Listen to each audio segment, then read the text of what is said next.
Happy hot news, everybody. Welcome to the new year. Glad to see you here with your smiling faces behind your screen, of course. Hopefully we can get some good news to start off the year. But before we get into the news, why don't you treat yourself to the beginning of 2020 with some hot merch from us. Press F to pay respects. We got a whole host of merch that you can check in the link in the video description. You can get hoodies, you can get t-shirts, you can get pillows, you can even get a coffee mug for hot news, in case that's what you want. I have one, I just don't have it present with me because it's being used. Anyways, pick up some of our merch at the link in the video description. But now, let's jump on into the New Year's new news about things that you already knew about. Not really, because I'm going to tell it to you for the first time. Which is, AMD's Ryzen 4000 has had a whole host of rumors come out in the last few days, which indicates it's gonna blow our minds. Intel is dead forever. There is no coming back from this. Obviously, in the previous episode of Hot News, we talked about Intel's Comet Lake and how basically it's just Coffee Lake with 2 more cores and a lot more power.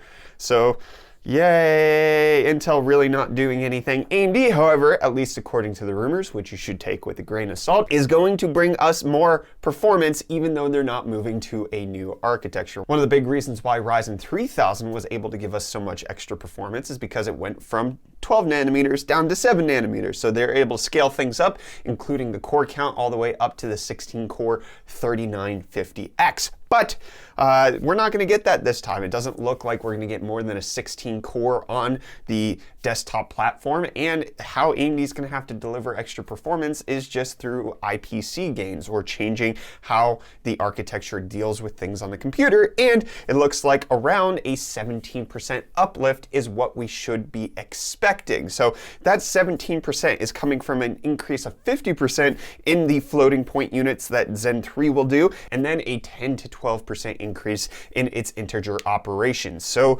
big improvements coming across the board. Obviously, this is just a rumor at this point, but there are several different sources pointing to this, which could indicate that AMD's Zen 3, which would be Ryzen 4000, is going to blow our minds yet again, and they're going to continue to deliver value. So not more cores, which is acceptable. They lifted what we were stuck on 4 cores in 2017 all the way up to people being able to get 16 cores on the same platform in 2019. So we'll see. I think it goes without saying that you shouldn't expect this to come in the first half of this year. Ryzen 3000 didn't launch till July 7th of 2019. So I would expect at least a year after that, maybe even closer towards holiday 2020 is when we could expect these things to drop. And as we get closer, obviously, we will get more information on it, but you can expect more information with Ryzen 3000. There was a huge amount of issues with it being out of stock. The 3900X didn't really start coming into stock regularly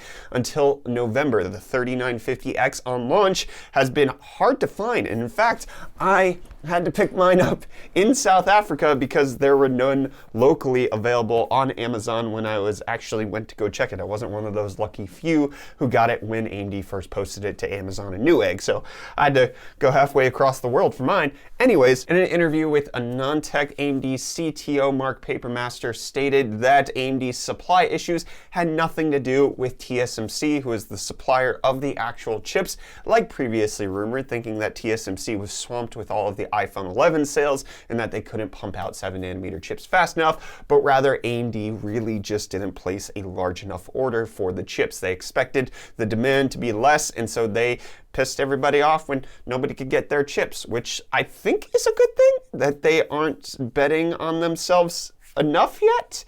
I don't know. It's a weird perspective when you don't understand your audience well enough to know that people will buy the crap out of something that's really amazing, but then it also shows that they might still be humble, which will be good for the future. I don't know. We'll see what it's going to be like going forward.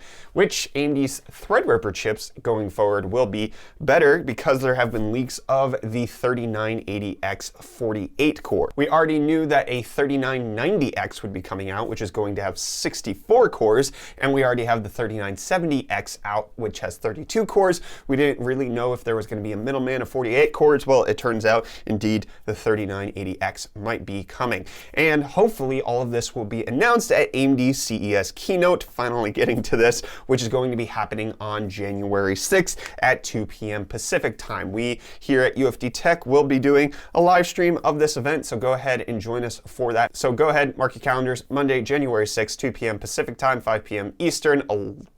That's going to be midnight South African time? Yikes. Hopefully we'll get all the announcement that we're expecting. The 64-core Threadripper, the 5600 XT, and then hopefully some indication of the future with Zen 3. They might show it off at CES just like they did with Zen 2 last year, where we could actually see that we were indeed going to be getting a 16-core chip. Hopefully that happens. But you know what's happening with Intel? A lot of weird stuff, especially in their graphics department. We've had the leaks of their DG1 computer, which is going to be no better than an integrated graphics. You can check out our previous hot news where we covered it right up there. But in order to market this, they now have a new discrete graphics product marketing manager who, for the first time that I'm seeing recently, is going to be an internal promotion rather than poaching from AMD. This is some good news for AMD, I suppose. However, the last marketing person that Intel did acquire from AMD, Chris Hook, well, apparently he quietly left the company in November, according to his Twitter, indicating that he did leave Intel's graphics department, even though his Twitter bio says that he is still Intel graphics marketing chief. There's this tweet which says that he left. So make of that what you will, but Intel's actually promoting from within rather than grabbing from without. So good on you. Hopefully that works out a little bit better for you this time. But you know what's not working out for people who have Windows 7? Security updates. That was a weird segue. Anyways, Windows 7 security updates will come to an end on January 14th. So in case you have Windows 7, you have to pay Microsoft money in case you want continued support for their extended security updates, which if you pay them, you get 3 extra years starting from January 14th, 2020. So you don't have to move off of your precious platform until 2023, at which point Microsoft just might ask for more money. Who knows? You might indefinitely be on Windows 7. And we here on Hot News are going to be indefinitely talking about electric vehicles because it's the way of the future, although technically autonomous vehicles are the way of the future. Electric vehicles just happen to kind of coincide with autonomous vehicles. Anyways, Bentley says that they should be producing an electric vehicle in 2025 because they don't believe that battery technology is currently where it needs to be in order for them to produce an electric vehicle that works with the Bentley name. And so they're hoping around the middle of the 2020s they might be able to get a solid state battery pack, which would allow them to get enough range and distance and power out of it to call it a Bentley. So we'll see where that goes. Obviously they're not talking about what Tesla can bring to the station, but considering Bentley is owned by Volkswagen, they're not using Tesla's tech. So moving on. In case you want an 8K TV, or rather, in case you already bought an 8K TV, did you know that you didn't buy a certified 8K TV? Yes, my friends, because the world's first certification of 8K TVs appears to be going out to Samsung's 8K QLED TVs just about now. The 8K certification, which is coming from the 8K Association, which comprises of people like Samsung and other TV manufacturers, means that it's going to have a 7680 by 4320 resolution, peak brightness of 600 nits, and then can support HDMI 2.1 and H.265. So it has to have all of those features, which a lot of TVs already do, but they haven't been certified. Curiously absent, though, from the 8K Association is LG, who decided that they're going to make their own standard because they don't think that the 8K Association is good enough. Well,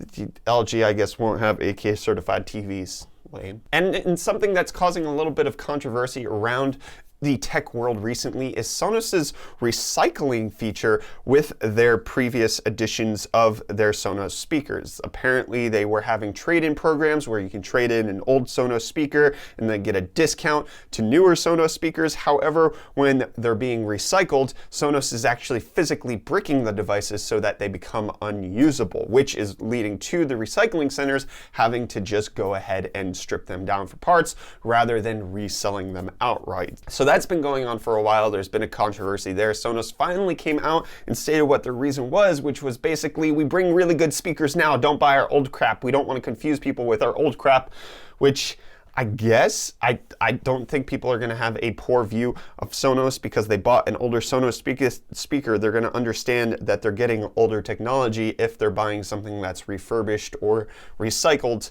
It makes sense that you would just indicate that it's an old device. But apparently Sonos says that that's not good enough and we can't have old products sullying our new experiences. But a new product that's going to be rolled out from ProtonMail, which happens to be a secure email service that is out there, is going to be an encrypted calendar service for ProtonMail users. Currently, it's in beta and only available to paid ProtonMail customers, but once it leaves beta, it will come out to people who are even using the free model. So in case you want an encrypted service, I've heard good things about ProtonMail. Well, they might be getting a calendar set up sometime soon. Speaking of sometime soon, do you want zero lag gaming? Do you want negative latency gaming? Because Google couldn't provide it with Stadia? Well, scientists may have gotten a little step closer. Scientists at the University of Bristol and Technical University of Denmark reporting that they have finally allowed information to be passed from one quantum computer to another using quantum entanglement with zero lag, no latency, because it happens in the quantum realm, my friends. It goes quick, quick.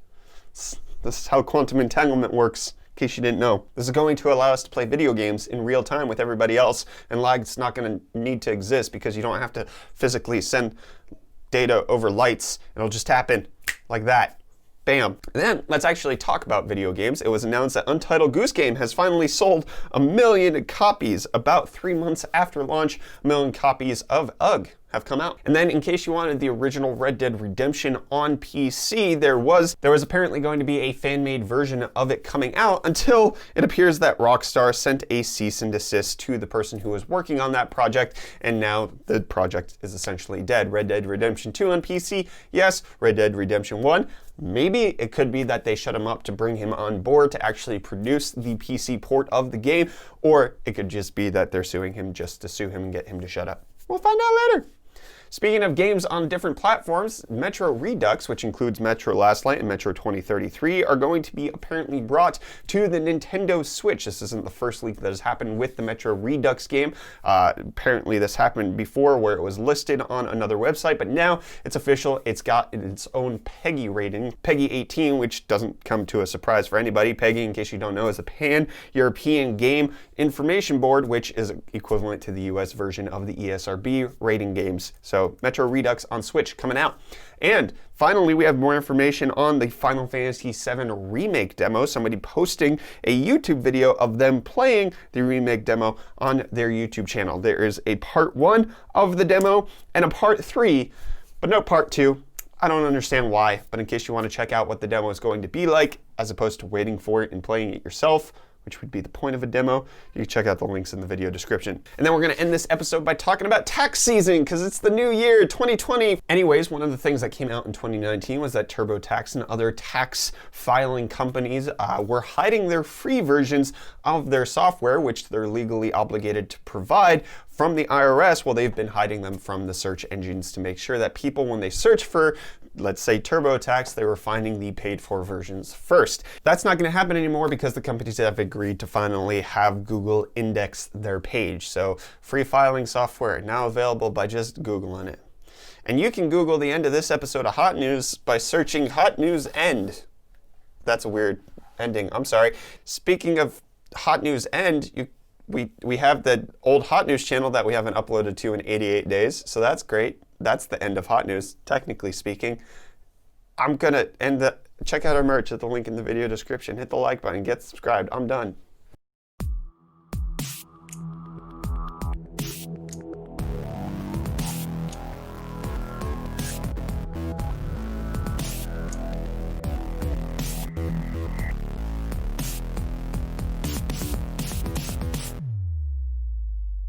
But considering Bentley is owned by Volkswagen,